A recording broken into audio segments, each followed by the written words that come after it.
Assalamualaikum warahmatullahi wabarakatuh. Perkenalkan, kami dari kelompok 7.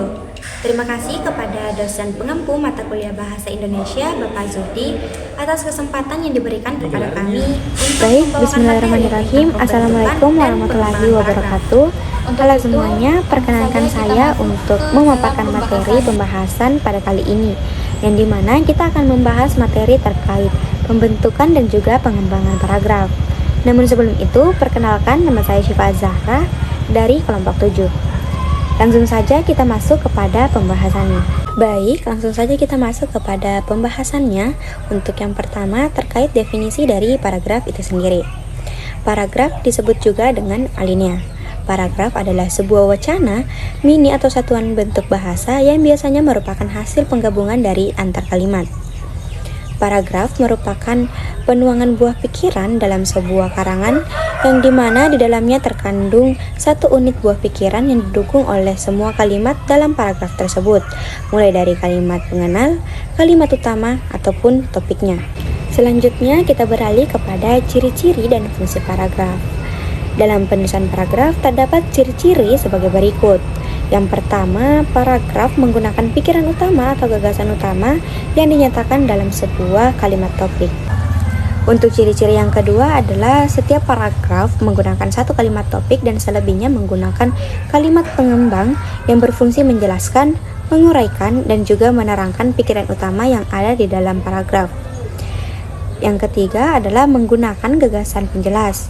Pada bagian ini, paragraf hanya berisi satu kalimat topik dan beberapa kalimat penjelas. Selain dari ciri-ciri paragraf, terdapat pula fungsi dari paragraf. Fungsi yang pertama adalah mengekspresikan gagasan tertulis dengan membentuk suatu pikiran dan perasaan dalam serangkaian kalimat yang tersusun secara logis dalam satu kesatuan. Fungsi yang kedua adalah menandai pergantian gagasan baru, dan fungsi yang terakhir adalah memudahkan pengembangan topik karangan. Setelah mengetahui definisi, ciri-ciri, dan juga fungsi dari paragraf, maka selanjutnya kita beralih kepada jenis-jenis paragraf. Paragraf ini sendiri terbagi menjadi beberapa jenis, diantaranya yakni jenis paragraf berdasarkan letak kalimat topik. Nah, pada jenis ini sendiri terbagi pula menjadi beberapa. Yang pertama adalah paragraf deduksi, yakni paragraf yang kalimat topik pada awal paragraf umumnya berisi pikiran utama yang bersifat umum. Kemudian paragraf induksi, paragraf ini merupakan paragraf yang diakhiri kalimat topik dan diawali dengan kalimat penjelas. Dengan demikian, paragraf ini menggunakan penalaran induktif. Kemudian yang ketiga ada paragraf kombinasi. Kalimat ini dalam sebuah paragraf pada hakikatnya hanya satu penempatan kalimat, yakni pada awal dan akhir paragraf yang berpengaruh pada penalaran. Selanjutnya adalah paragraf penuh, yakni paragraf dalam kalimat topik yang seluruh kalimat membangun paragraf sama pentingnya sehingga tidak satupun kalimat yang khusus menjadi kalimat topik. Nah, itulah tadi jenis pembagian paragraf berdasarkan jenis letak kalimat topiknya. Selanjutnya adalah jenis paragraf berdasarkan bentuk pengembangannya. Sama seperti dengan jenis yang sebelumnya, jenis paragraf ini juga terbagi menjadi beberapa. Yang pertama, paragraf argumentasi, yakni merupakan salah satu bentuk paragraf yang berisi gagasan untuk mempengaruhi pembaca dengan argumen-argumen yang disajikan secara logis dan objektif.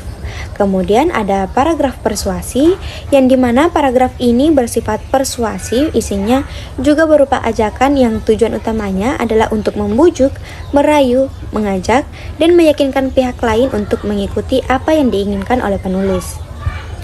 Yang ketiga adalah paragraf deskripsi.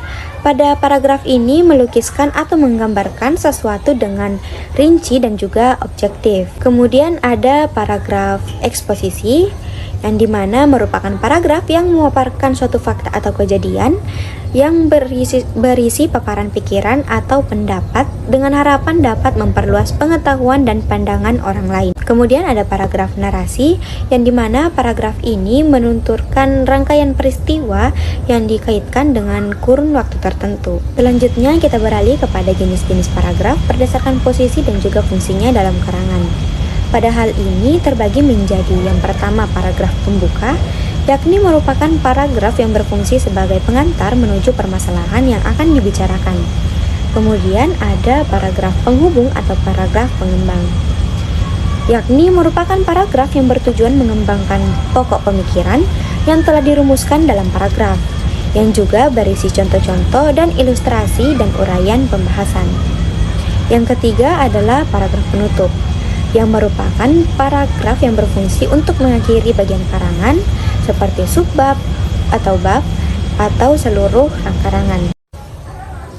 Adapun syarat-syarat dari pembentukan paragraf, yang pertama adalah kesatuan paragraf, yang dimana seluruhnya harus merupakan satu kesatuan dan tidak satu kalimat pun yang sumbang ataupun tidak mendukung kesatuan paragraf.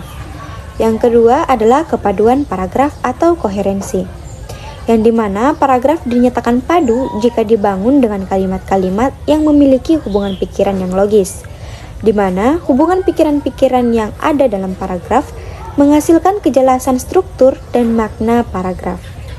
Yang ketiga adalah kelengkapan, yakni suatu paragraf dikatakan lengkap jika berisi kalimat-kalimat penjelas yang cukup menunjang. Selanjutnya adalah pengembangan paragraf. Salah satu cara berlatih pengembangan paragraf dapat kita lakukan dengan membuat kerangka paragraf terlebih dahulu sebelum membuat paragraf itu sendiri. Sebagai contoh, dapat kita lihat video berikut ini. Assalamualaikum warahmatullahi wabarakatuh. Perkenalkan, nama saya Triseptiani. Saya akan memberikan analisis contoh pengembangan paragraf.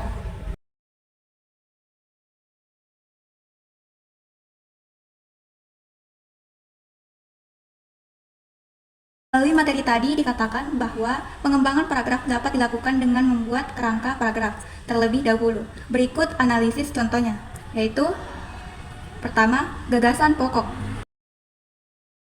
Selanjutnya adalah gagasan penunjang.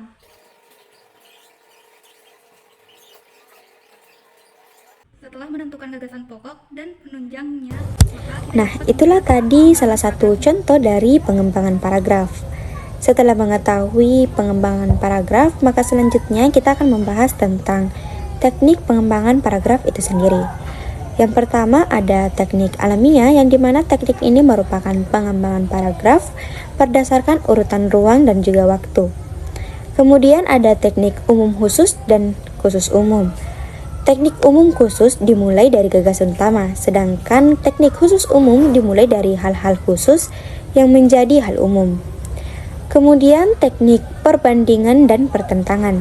Pada teknik ini mencoba memperjelas gagasan utama dengan jalan membandingkan atau mempertentangkan hal-hal yang dibicarakan. Kemudian teknik analogi. Pada teknik ini digunakan untuk membandingkan sesuatu yang sudah dikenal dengan yang kurang dikenal. Selanjutnya adalah teknik definisi luas. Pada teknik ini memberikan penjelasan tentang sesuatu dengan beberapa kalimat untuk memperjelas definisi. Yang terakhir adalah teknik klasifikasi, yang dimana teknik ini menggunakan cara pengelompokan hal-hal yang sama untuk memperjelas kalimat utama. Baik, itulah tadi pemaparan materi dari kelompok kami terkait pembentukan dan juga pengembangan paragraf. Dengan adanya video ini, diharapkan teman-teman sekalian dapat menambah wawasan tentang bagaimana pembentukan dan juga pengembangan paragraf yang baik dan benar.